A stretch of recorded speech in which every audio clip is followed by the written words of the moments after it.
ایسے کو کیسے روکیں گے؟ میری آپ لوگوں سے سب سے ایک التجا ہے،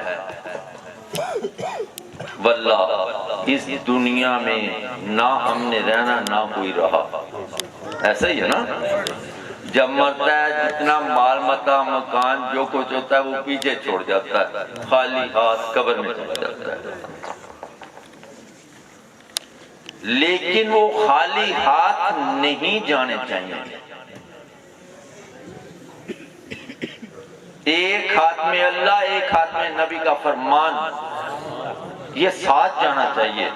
فرمان سے مراد ہے عمل، جو اللہ نے عمل کرنے کا حکم دیا وہ ایک ہاتھ میں، اور دوسرے نبی صلی اللہ علیہ وسلم کے حکم کے مطابق جو عمل ہے وہ ساتھ جانے چاہیے، پھر تو یہ کامیاب ہو گیا۔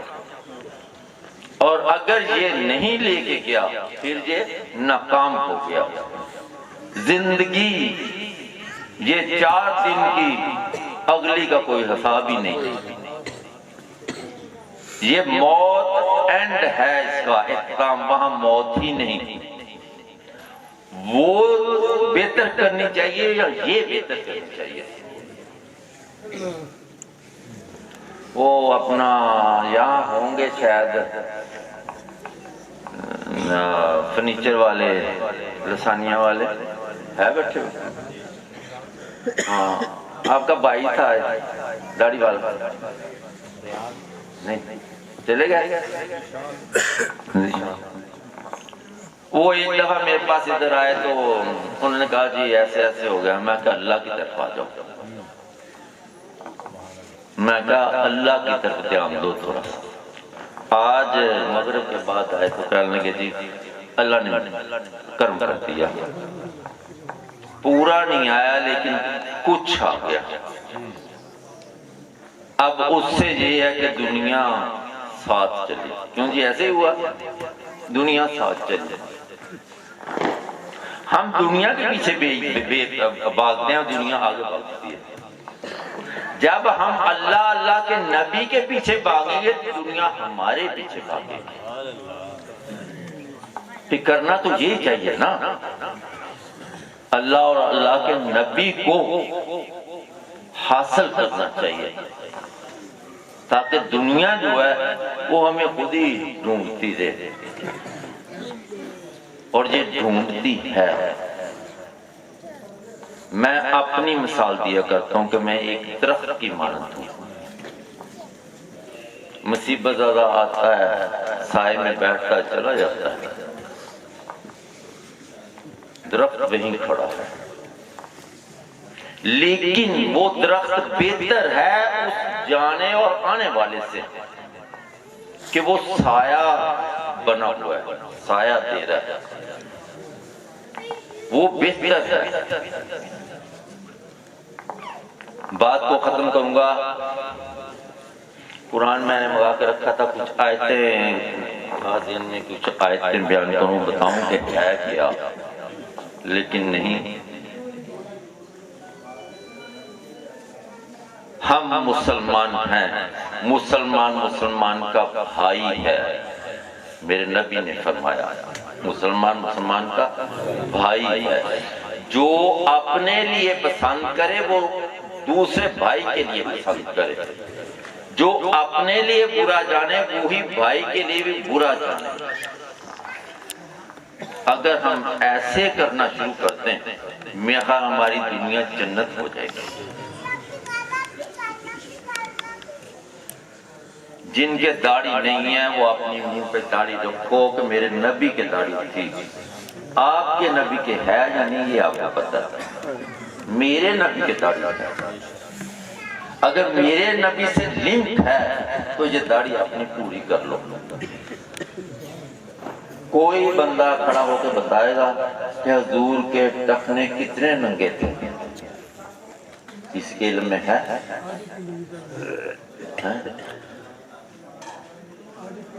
آدھی پنڈلی، سورہ مدثر میں حکم ہوتا ہے کہ اپنے کپڑے سمیٹ لو، حضور کو اللہ حکم دے رہے ہیں کہ اپنے کپڑے سمیٹ لو۔ حضور نے اپنی تہمت اوپر کرنی شروع کر دی. آدھی پنڈلی تک آئے کہ جبریل علیہ السلام آگے کہا بس اتنی گئی ہے. اس کے بعد حضور کی تہمت نیچے نہیں آئی. حضرت ابوبکر صدیق رضی اللہ تعالیٰ عنہ آگ کے ٹخنے ڈھکے ہوئے تھے.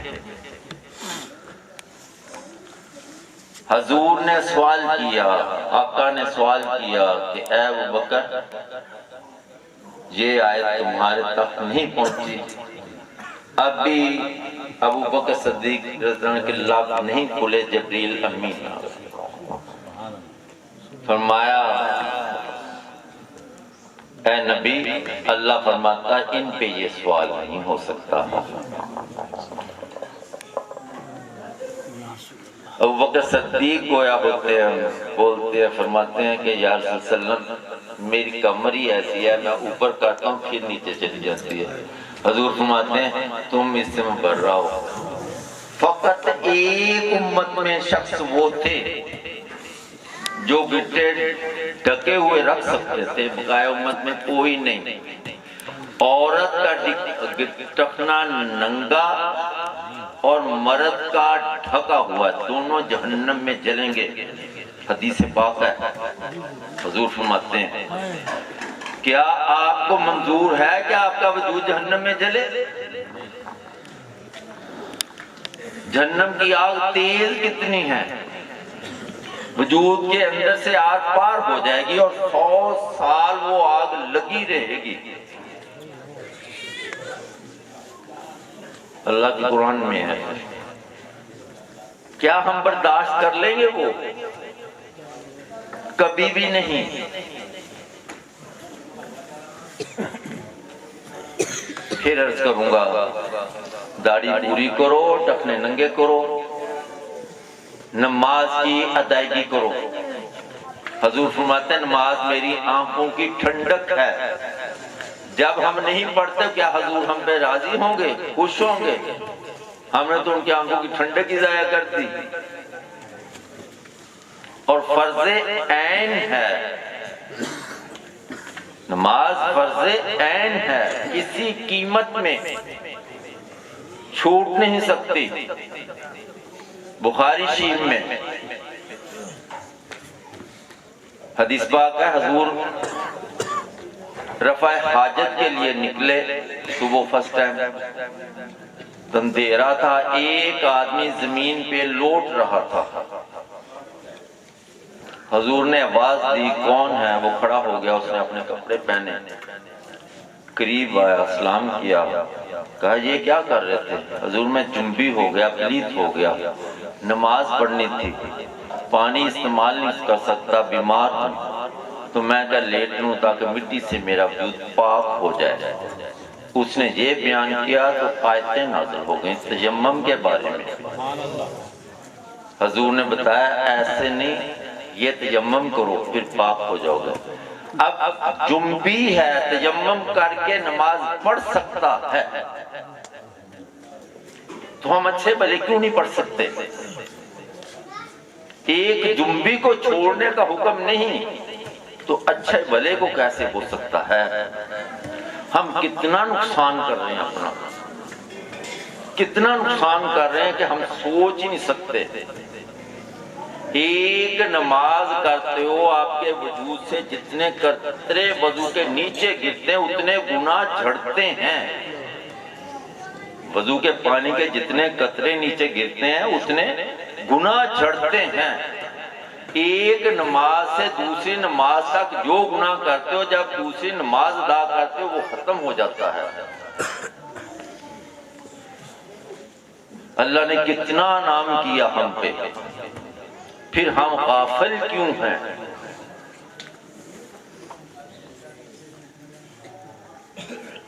کیا ٹھیک کرتے ہیں؟ غلط کرتے ہیں، غلط کرتے ہیں، اس کو ٹھیک کر لو. اب تھوڑا سا رزق کی طرف آؤں گا. کسی کا رزق مت کھاؤ، وہ دینا پڑے گا، چاہے اس جہان میں دو گے چاہے اگلے میں دو گے. اللہ پہ توکل کرو، اپنی حلال کی روزی تلاش کرو. روزی کے لیے کیا تلاش کرو، حلال کی روزی تلاش کرو۔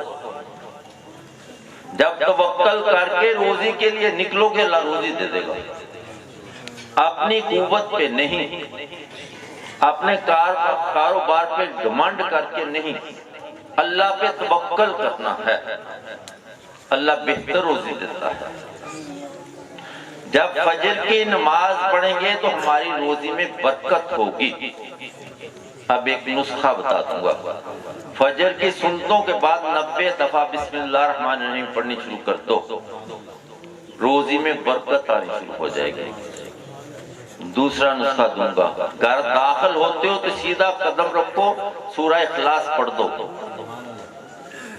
گھر میں برکت ہوگی۔ اور کسی کا کوئی سوال ہے تو پوچھ لو، جواب دے دیتا ہوں۔ کسی نے کچھ پوچھنا ہے؟